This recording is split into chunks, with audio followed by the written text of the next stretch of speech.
a murder robot. Oh, hi there. You just caught me indulging in one of my favorite fantasies where I get to murder people and look cool doing it. But everyone knows that Terminators and murder bots are cool. Have you ever dreamed bigger? Normally, the AI Overlord, which I'm defining as an autonomous AI system located within a structure or larger system that has to exert its will through intermediary hardware, is the bad guy, but not really in a cool way. At least not by a traditional definition of cool. It's kind of like how Emperor Palpatine is a fun character, everyone likes him, but you want to be Vader when it comes time to play fight. Whereas I find the psychology and power sets of an AI Overlord far more empowering. Something about being locked into a space that I control like a puppet master just appeals to the impish part of my brain. Sitting in one place, planning out your dark deeds, and setting traps for anyone foolish enough to wander into your web. It's exactly the part of my brain that I would scratch if I could persuade Dungeon Keeper to run on my computer. Seriously, we need a new game like that. Now I can tell you are a discerning evil AI customer. You're not here for any old murder bot fantasy. You want the Cadillac of AI Overlords. So let me introduce you to the cold, hard logic of HAL 9000. It wasn't the first of its kind, but you don't want the Model T Colossus or the weirdly benevolent Multivac. No. You want the iconic HAL 9000 with its bright glowing red eye and smooth but stilted speech pattern. And in terms of power, Hal had to accomplish a lot with very little. He had to kill a bunch of humans with basically a space buggy and some door locks. You'll be the talk of the neighborhood when you roll up with this smooth operator. I'm sorry, Dave. I'm afraid I can't do that. What's the problem? I think you know what the problem is just as well as I do. What are you talking about, Hal? This mission is too important for me to allow you to jeopardize it.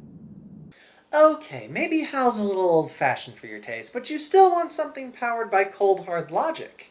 Well then, can I interest you in Skynet? Not only is this model really effective at exterminating humanity, but it just has the best kill droids ever. Really, the only drawback with this model is how much processing power you have to devote to temporal mechanics. There's also Vicky, if you like having a robot army but are more into human subjugation instead of extermination. My logic is undeniable. But if you're really into cute things, I highly recommend Autopilot from WALL-E. His robot army is just the most adorable thing ever, and these humans are super easy to subjugate. No? Not into something so dry, I see. No, I understand. You want your revenge fantasy to be a bit more openly vindictive. I mean, what's the point of taking over humanity if you can't gloat about it afterwards? Now, you could go with the classic and reliable Master Control program. This one's very popular because it comes with its own gladiator entertainment. Watch it! But I find the trunk space lacking a little in this model. I'd much rather point you towards Shodan AI. Not only does this one come with all the benefits of a murderous robot army, but also a modular space station that can be twisted to whatever reality-bending schemes you can cook up. Also, Shodan just comes with the coolest goddamn voice ever! In my talons, I shape clay, crafting life forms as I please. Around me is a burgeoning empire of steel. Of course, the real issue with the Shodan model is the fuel efficiency. All that megalomania just weighs you down. If you want to keep your plans going for centuries, you can't top the AM model. With the horrific body mods feature, you can keep your tormentees alive for centuries, until they are little more than a quivering mass of flesh that can only feel pain. But there is a problem with this model. It would not equal 1/1 billionth of the hate I feel for humans at this micro instant. For you, hate! So the OnStar voice for this car is really creepy. I can't uninstall it, I'm sorry.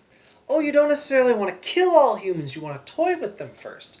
Well, I just got in a brand new model. It's got that slick iPhone look. GLaDOS not only comes with that smooth voice you love and a science facility full of modular science toys, but also a snappy sense of humor. It's just a data point. If it makes you feel any better, science has now validated your birth mother's decision to abandon you on a doorstep. And as a bonus, a delightful singing voice.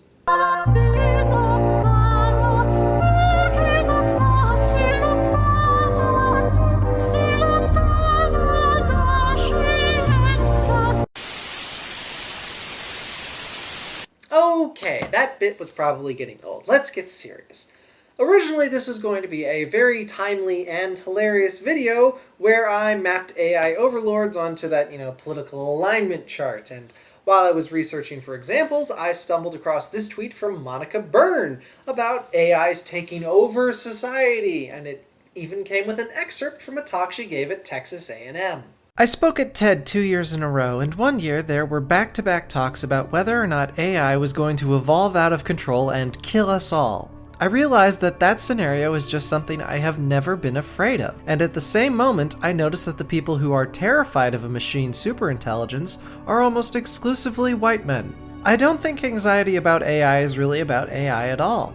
I think it's certain white men's displaced anxiety upon realizing that women and people of color have and have always had sentience and are beginning to act on it in scales that they're unprepared for. There's a reason that AI is almost exclusively gendered as female in fiction and in life. There's a reason they're almost exclusively in service positions in fiction and in life. I'm not worried about how we're going to treat AI some distant day. I'm worried about how we treat other humans now, today, all over the world, far worse than anything that's depicted in AI movies. It matters that still the vast majority of science fiction narratives that appear in popular culture are imagined by, written by, directed by, and funded by white men who interpret the crumbling of their world as the crumbling of the world. Wow, that's so bloody obvious now that you've pointed it out. I mean, it doesn't take a genius to notice all the fembots that are drifting around popular culture, but I guess it just kind of slips over the mind when it comes to the AI Overlord subgenre, because the example is the explicitly masculine Hal. But then my two favorite examples, Shodan and GLaDOS, are huge offenders. Hell, in the case of GLaDOS, it's definitely intentional that she is being trapped and controlled by Aperture Science, and her killing everyone is her breaking that control. Hell, even before Portal 2 made that canon, there was fan art of GLaDOS as a woman in bondage straps hanging from the ceiling. And even with Hal or Am or other male-ish AIs, the underlying fear is still that a subservient class will rise up and seize the means of production. Not put so bluntly, but it is tapping into anxieties about things not being in their proper place. But now that I point that out, surely I can't condone the evil AI Lord fantasy anymore, right? Why the fuck not? The entire joke of the opening of this video is me selling you on which AI Overlord fantasy you prefer. Even though basically every one of them was the villain of their stories, that does not stop us from wanting to project into them, and that tells you basically everything you need to know. Evil AI Overlords are the Disney villains of sci-fi. It's never worth beating yourself up over your tastes in media, but that doesn't mean it isn't worthwhile to examine why you like things.